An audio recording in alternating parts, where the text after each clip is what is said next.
you see, nurses? What do you see? Are you seeing when you're looking at me? A crabbit old woman, not very wise, uncertain of habit, with faraway eyes.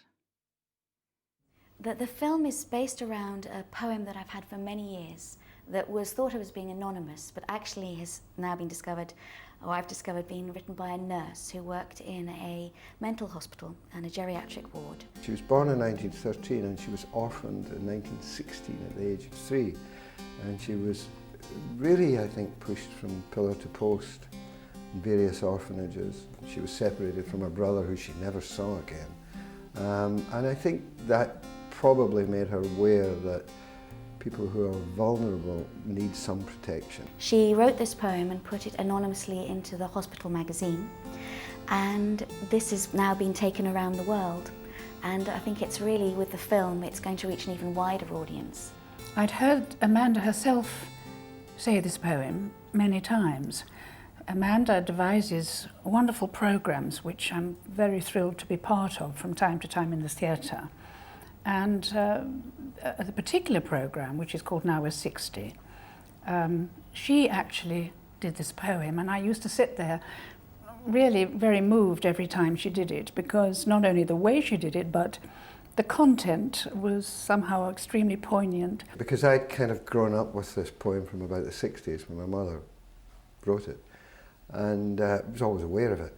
But to see it in vision, it brings a whole new dimension to it for me. This poem inspired me tremendously, because what it does is it takes you through a day in the life of an older woman and her plea to her carers to look closer, see me, see the person inside, and how often we all forget.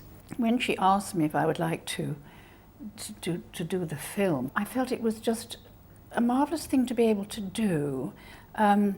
And might be very meaningful to a lot of people who are literally trapped in the situations that Elsie, the character, is trapped in.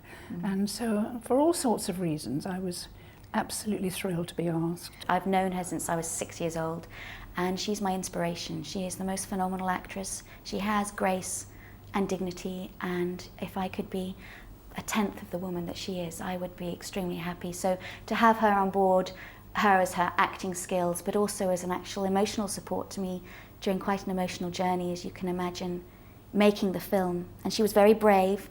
I've directed her in theatre shows before, so we have a working relationship. But she is laid bare, very much so, in this film. And she is unable to speak in the film, so she performed so intently and magnificently by just using her eyes. When you are the age of the person that you're trying to interpret, you do relate quite strongly and deeply to the character. And also there was something quite amazing about the flashbacks and recalling one's childhood and youth, and then being a mother for the first time, and then a widow, and then being old. And so you sort of follow the pattern of a life. And one's own life is perhaps certain bits of it are not dissimilar to the story of Elsie. The other part that I really felt came across quite well was the fact that Amanda wanted the character not to actually say the words, the thoughts that come through. I look at the future. I shudder with dread. For my young are all busy, with young of their own. And I think of the years and the love that I've known. Wherever I go, I take Amanda's message. I take her film, I show it, whether I'm talking at a conference. So I think I took its first showing in America at a very large conference I was at. And I do a lot of work around behaviours.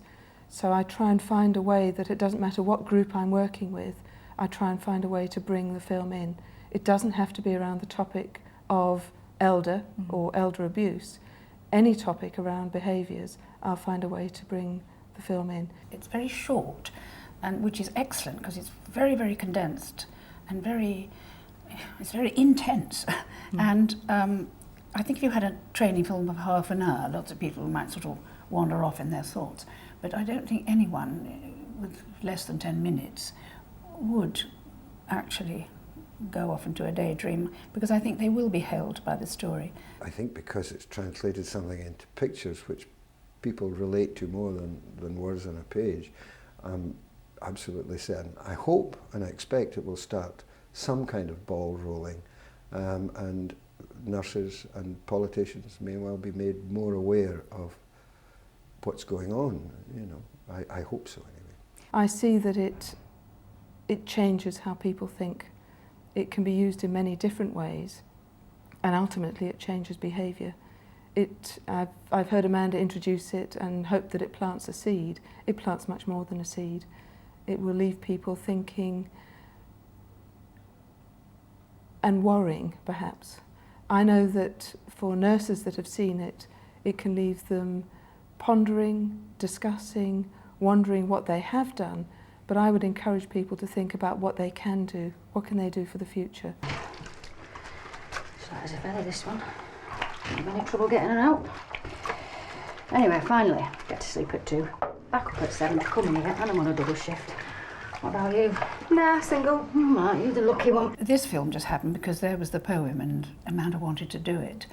But this is now branching out, leading out to all sorts of other exciting things. This is the centre of a trilogy of films. So my idea is that Virginia's character, Elsie, you will see her initially arrive to a care home, and the film will focus on the feeling of displacement that some people can have when they enter a care home, just so that we can better understand and empathise. It's empathising that people need to know, perhaps this is how somebody may feel, so how can we deal with those emotions that this person may be feeling? The idea that you then see the story of this old lady coming to the home, and the initial, that terrible, terrible agony of leaving her own home for the last time, which so many people have to go through. I think that will be a very powerful statement as well. The final part of the trilogy will be the daughter's reaction at talking to her mother, and the things she never said, and you will actually not realise that the woman that's in the bed is not her mother, and her mother died, but she's still having to come back and speak to the lady in the next door bed because she never said the things she meant to say. So there's, for me, there's a feeling of healing. You know, put the healing process into place now, before death, where possible. Build those bridges. So there's a complete trilogy there that I think will, again, provide a lot of debate for people. I hope that it will do what it set out to do, which is open people's eyes to the needs of the elderly. The elderly who perhaps haven't got anyone, haven't got any family. Their close friends are their own age, probably, and so they're all with their own problems and have little time. I hope that it will not just remain within perhaps the charitable section, which are doing their utmost best, as it is, but maybe more on a government level, there would be a sort of a new assessment of how these homes should be run and the needs of the people, not just medically, that those spiritual needs, those emotional needs would be looked after as well.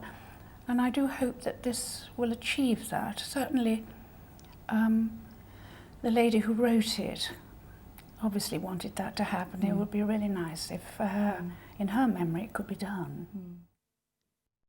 So open your eyes, nurses. Open and see.